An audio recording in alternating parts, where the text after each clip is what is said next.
A Bambi bébi és gyermekdivat új nagyobb üzlethelyiségbe költözött. Október 13-a óta az Állomásítónál, a Bambi gyorsétkezde és a Virágok háza között várják régi és új vevőiket, immár 100 négyzetméteren. A Bambiban az újszülöttektől a kamaszokig minden korosztály számára kaphatók ruhák, cipők és kiegészítők.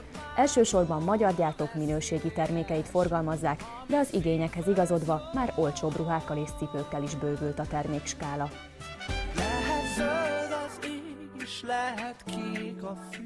A legkisebbek számára a bébiruhákon kívül rengeteg etető és játszócumit, cumisüveget, kiegészítőket, színes játékokat találhatunk a Bambiban, sőt babakocsikat, hordozókat, járókákat, kiságyakat, etetőszékeket, autósüléseket, mondhatni mindent egy helyen.